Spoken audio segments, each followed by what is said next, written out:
Hello, everybody, and welcome. My name is Dr. Joanne Margaret Hines Hunter, and I'm a seasoned early childhood educator, author, professional development specialist, trainer, and consultant. I was overjoyed when I received the invitation from Virginia's Association for Educating Young Children to present its first ever vlog. It's only 10 minutes long because it is a teaser for the online conference that's coming up in March 11th through the 13th. Now, my presentation is entitled Making Manipulatives for Mindful Movement, which will be presented on March 13th between 1:45 and 2:45 p.m., although it will be available to you for 2 weeks after the conference, so please register. Let's get started with Making Mindful Manipulatives, Mindful Movement. I hear teachers every day talk about how COVID has affected their childhood, the early childhood schools, home centers, and everyone is struggling to keep children safe while trying to engage them in developmentally appropriate physical activity programs, also known as DAPAP. Early childhood teachers have learned how hard it is to keep children socially distanced from one another, keep equipment clean, have one piece of equipment for each child to prevent sharing. Now, teachers trying to create a developmentally appropriate program for home use have a hard time finding activities requiring either little or no equipment. And not all families have or have access to activity equipment. And whatever equipment they may have may not be safely working order. So therefore, children are not getting quality physical education or physical activity that are developmentally appropriate in the school or movement program that they're in. And that includes stability, locomotor, and manipulative skills that are all listed in Shape America's National Guidelines for Children from Birth to Age 5 that was been published in 2020. So the solution is with you right now. You're going to and seeing some of the sessions here today, and it will be providing you with developmentally appropriate equipment ideas known as homemade equipment made from items that are from around the home. And that means zero to low cost materials. And that means that equipment ideas other family members can participate in. They can make it with their child. They can then all access that equipment and then play together as a family, which I know sometimes they don't do. So this makes them able to do that. And also the games and activities that you're going to be looked at today that accompany equipment can be performed in small spaces if needed or outside. When you go to March's session, when you will register for that, you will receive a comprehensive handout that will include not only the activities that we see today, but it will be more in-depth. It will also include infant and toddler activities, motor development, just real-time equipment playing. We're going to be doing a lot of that, sharing ideas. It's going to be awesome. So you really need to hang on and do that. So looking at everybody's favorite piece of equipment is the ball, right? So the ball is really great because it develops eye-hand, eye-foot coordination. There's fine motor coordination involved with that. And it also gets students ready for sport and game playing skills.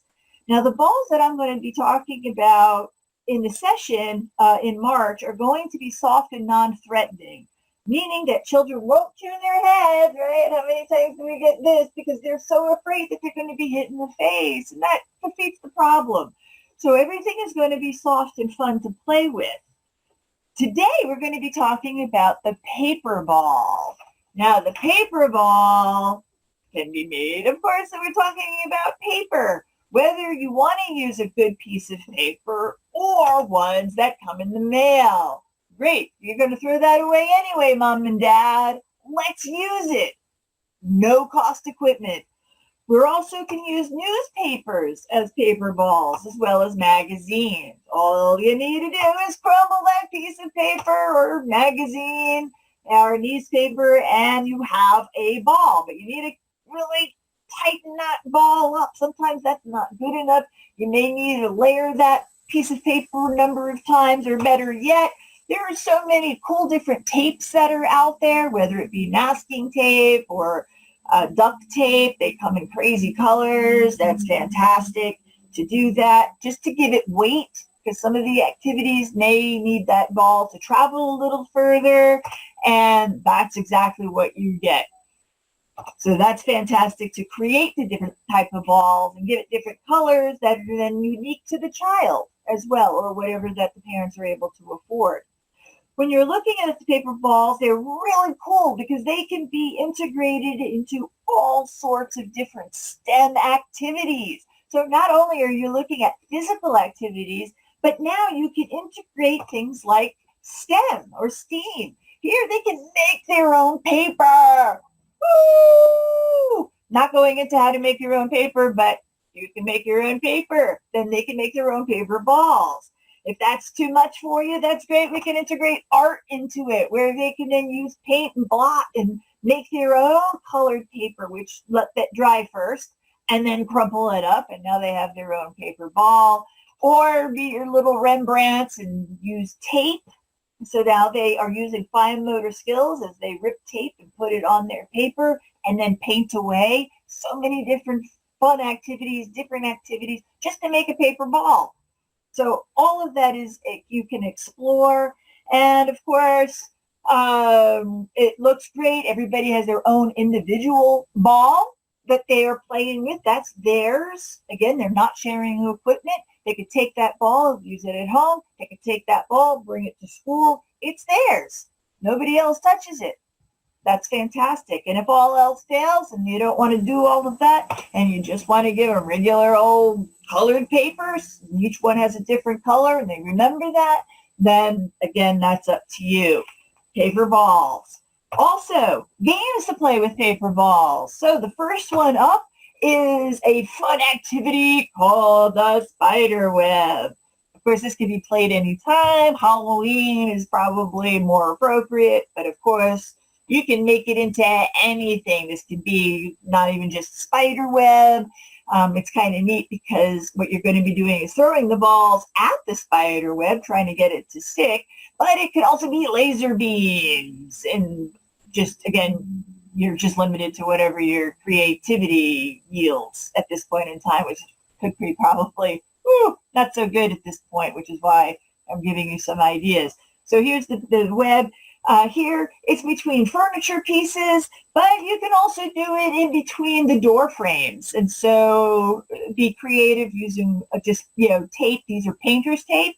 You definitely want to use painter's tape because that comes off the walls and furniture more easily, and it doesn't take the paint off. If you use things like duct tape, sure, they're a little stickier. However, that means paint will come off parents' walls and so on, and they may not like you for that. So use painter tape or frog's tape. That makes it a lot easier. And as you see in that picture on the far right, that the little girl is throwing, and it's different colors even of that tape. So you can be creative. And again, the idea here is for the children to stand close, and they could throw it trying to get those paper balls to stick. After as many balls as it is that you are making or that they have, and they throw it and it sticks, they then retrieve it. And then they can either stay at the same place and throw it, or you can then make it a little harder and say take a couple of steps back and then throw it from a further distance. Again, motor development is something that we're going to be talking about in March. Just giving you some ideas here. Another game is called Clean Up Your Room. Now, some of you may be familiar with this game. You're scattering balls on the general space, and children and or with the parents, again, all of these activities are things parents can do with the children too, but you want to focus on the child, will then pick up the paper balls that are scattered throughout and put them in different receptacles, whether that be a garbage can or a plastic bag, or even mix it up a little bit and put them in vertical boxes that are hanging up on the wall. That's fantastic. Now you're working fine motor skills, or you could have them practice throwing it. But the idea is to clean up the room and picking it up, putting it in receptacles. You can also then integrate the colors so that a red ball will go into a red receptacle and an orange ball goes into the orange receptacle. Again, all sorts of different ideas that you can do. Also, when you're looking at it, then it could be another game that's played versus one another. So the first one was individual activity.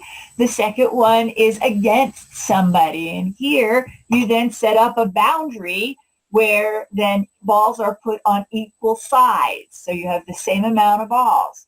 And on the teacher's signal go, or the parent saying go, the idea is to throw the ball to the other side, whether it's throwing underhand, overhand, or rolling the ball, doesn't matter. You choose. It's fun. But the idea is to try to get the ball to the other side. And the winner is the one with the fewest amount of paper balls on his or her side. So they're practicing throwing, they're moving, you can do their paper balls, so they're not going to hurt anything. And you can easily set up because they're not going to go anywhere, which is also great. They can throw it, they can kick it. It's not like a regular ball that's going to roll on forever. It only has so much momentum. So paper balls are fantastic. Another great idea are can you ideas. And these can you ideas also act as assessments. So here, the parent, child, or the teacher, and this is done either with the smiley faces, they have check marks or X's, and pictures with words. So your early readers then can do it, and if they don't read, they can follow the pictures. So can you do this? Yes, I can. Not so much. Or I need more time in doing this particular activity of underhand rolling, overhand, catching, whatever it is with using that paper ball. And so you can come up with those activities, and this is a great piece of assessment that you can do with it. And doing different challenges, which we'll talk about in just a minute when we talk about, the racket. Making little rackets for the children to use is a great way of having the students develop their eye-hand coordination. They then can include better striking skills, teamwork, as well as getting ready for other sports and games as they get older. Now, rackets can be made of all sorts of different things. For young children, you want to stick with either paper plates, plastic plates, or styrofoam plates. And all of them can use a handle that includes tongue depressors or rulers, or even take a foam noodle and put it in half and tape the bottom of it to create a handle. Again, we'll be talking about other ideas too in March. But this will get you started on the different types of rackets, and you can incorporate that. Now, some of the things that you can also incorporate with the rackets is they can draw on the rackets, obviously, or give them things to do, like cutting out things like, hey, my name is Joe. What starts with the letter J? Okay, a joker. O is for orange. E, elephant. Now I make my own personalized racket. So now you know this is Joe's racket. And of course, you have to sit there and think if you're in class and doing that, if they're bringing those in. But at home, now you have them doing something, working fine motor with their scissors, creating their own rackets they can be proud of, and drawing or cutting out. R is for racket. What other words start with R? And cutting and gluing on that. Again, endless activities that you can do while they're also creating and doing things with their racket. Now, some students, when you're using the racket, of course, they're not so sturdy. So you want to be careful. Paper balls might be okay, but sometimes, again, if you're using that tape, it might get a little heavy. So you want to use a balloon, or since some students are allergic to balloons, using non-latex gloves. Usually, if you ask a doctor, can I have some? Borrowing, you're not getting it back, but can I have some latex balloons? Non-latex balloons, the gloves, they'll be able to give them to you. And what you also might want to do is tether them, whether it be a balloon or the non-latex glove, to the racket somehow, this way to a long string. This way, when they hit it, especially young children, and they hit it too far, and you're in a small space, they don't have to run after it. This way it stayed to the racket. And so they can either keep hitting it if you put it on a shorter string, or longer string gives them a little bit more space to do that, but it also allows them that they don't have to keep chasing after that balloon or the glove to then participate in more activities, which is really neat. We were talking about more ideas in terms of can you activities. This is great can you activities here. Can you use your right hand? Can you use your left hand? How many times in a row can you do? Can you strike it, touch the ground? All of these things. Same thing with the paper ball. Can you use your hand to either pop it up? Can you throw it up and catch it? All sorts of different can you activities. But I wanted to show you some of the things in verbiage. What can they do rather than just showing the picture? All of these can be made in picture forms. Great assessment pieces. You can also have the children use a net if you want, if they're playing against their parent. Also social distancing, they're apart from each other. And as they are playing, let it bounce, they're further apart. And again, here you can see it's just stacks of waste baskets or things and a net. But you don't have to do that. You can also just put them in their own little box and say, these are your boundaries. Stay within this boundary. Make sure that it's visual for them. Again, what's developmentally appropriate for each different child? If they are able to notice those are the boundaries. For a 3-year-old, probably putting them, here's your boundary, stay here, is not going to work. So be aware of all of that too. So enclosure. Just to remind you, these last 10 minutes, we were talking about how to use different equipment, homemade equipment that costs zero or very low cost, things that they can find, the parents can find in the home.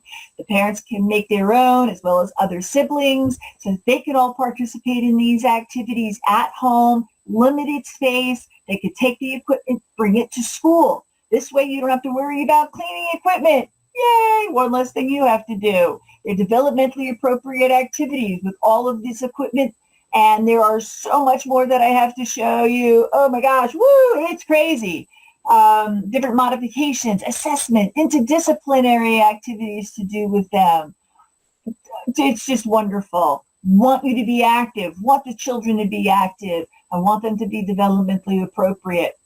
And in March, as I said, all the different things that we're going to be talking about. I don't want you to get fooled with a lot of things that are out there. There's equipment companies and software companies saying, here's stuff I want you to take a look at. It's for free. But a lot of it is not developmentally appropriate. They don't have standards. They don't have assessments. And it's not really good for the kids. So I want you to be aware of that. And also to remember this blog. There's going to be many other blogs that are going to be coming up with other presenters from March, and mine in particular will be on the 13th of March, making the mindful movement activities that will come with a handout. If you have any questions, you can please get in touch with me with Dr. Joanne_Hunter at yahoo.com. Have a beautiful and safe day. Thank you, everybody. Bye.